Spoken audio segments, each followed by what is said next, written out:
Hello everyone, मैं Indu Asiri government college Abu Road से।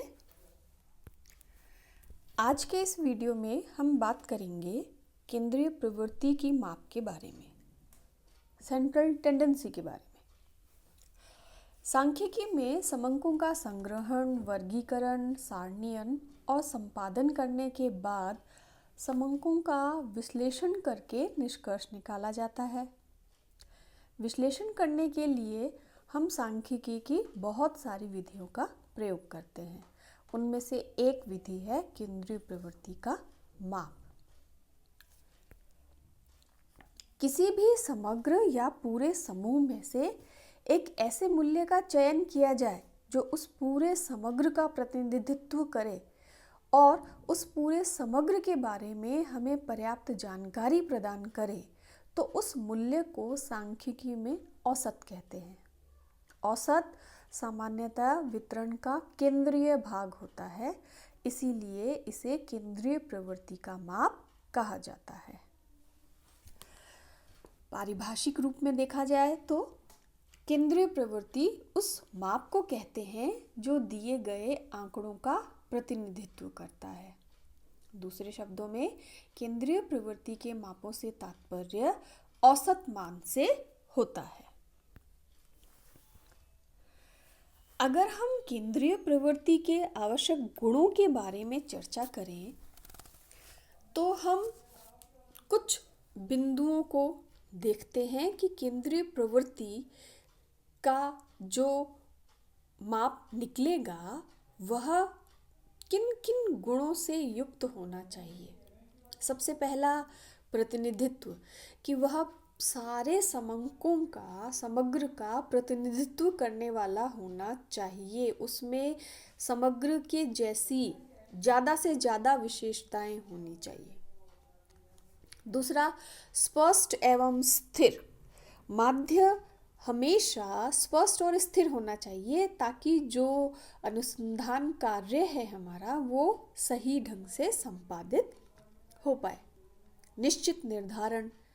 आदर्श माध्य वही कहलाता है जो निश्चित रूप से निर्धारित किया जा सकता हो। अनिश्चित संख्याएं या निष्कर्ष निकालने से फिर भ्रम उत्पन्न हो जाता है, इसलिए माध्य एक संख्या न होकर एक वर्ग आए तो उसमें माध्य नहीं कहलाएगा। एक एग्जैक्ट आंसर, एक्यूरेसी जो है, निश्चितता जो है वो निर्धारित उसमें होनी चाहिए। सरलता और शीघ्रता। आदर्श जो माध्य है उसमें सरलता और शीघ्रता का भी गुण होना चाहिए, जिससे किसी भी व्यक्ति के द्वारा इसकी गणना आसानी से की जा सके। यह जो माध्य है वह हमेशा निरपेक्ष संख्या के रूप में ही व्यक्त किया जाना चाहिए। ये भी इसकी एक विशेषता है, गुण है। बीजगणितीय और अंकगणितीय विधियों का प्रभाव इसमें होना चाहिए। जिस श्रेणी का हम कैलकुलेशन कर रहे हैं उस श्रेणी में ही वह माध्य स्थित होना चाहिए। हमारा माध्य अनुमानित नहीं होना चाहिए, उसी श्रेणी के अंदर हमारा माध्य आना चाहिए। श्रेणी के मूल्यों पर ही वह आधारित होना चाहिए। आदर्श माध्य वही माध्य होता है जो श्रेणी के समस्त मूल्यों के आधार पर ज्ञात किया जा सकता हो। तो हमने देखा कि एक आदर्श माध्य के अंदर ये कुछ विशेषताएं होनी चाहिए। अब हम थोड़ी सी चर्चा इस बात की करें कि हम माध्य निकाले क्यों। अगर हमें हमारी क्लास के सभी बच्चों के अंक, विद्यार्थियों के अंक पता है तो हम उस क्लास का एक औसत अंकों का क्यों निकालें, क्या आवश्यकता है? क्योंकि जो अंक है, हमारा माध्य अंक जो निकलेगा वह पूरे समंक का संक्षिप्त प्रस्तुतिकरण है। दूसरा, हम अगर माध्य निकाल लेते हैं तो हम कहीं पर भी तुलनात्मक अध्ययन कर सकते हैं। हम क्लास के 2 बच्चों का तुलनात्मक अध्ययन करना चाह रहे हैं, 2 कक्षाओं के विद्यार्थियों का अध्ययन करना चाह रहे हैं, कि एक शहर के 2 महाविद्यालयों का अध्ययन करना चाह रहे हैं, या 2 यूनिवर्सिटीज़ का अध्ययन करना चाह रहे हैं, 2 देशों की ग्रोथ रेट का अध्ययन करना चाह रहे हैं, तो हम उन आंकड़ों का औसत लेकर ही अध्ययन करते हैं। इसलिए समूह का प्रतिनिधित्व करता है वह आंकड़ा, इसलिए औसत या जो केंद्रीय प्रवृत्ति का माप है वो निकाला जाता है। अगर आपने औसत निकाल लिया, केंद्रीय प्रवृत्ति का माप निकाल लिया, तो आप उन आंकड़ों के आधार पर भावी योजनाएं भी बना सकते हो।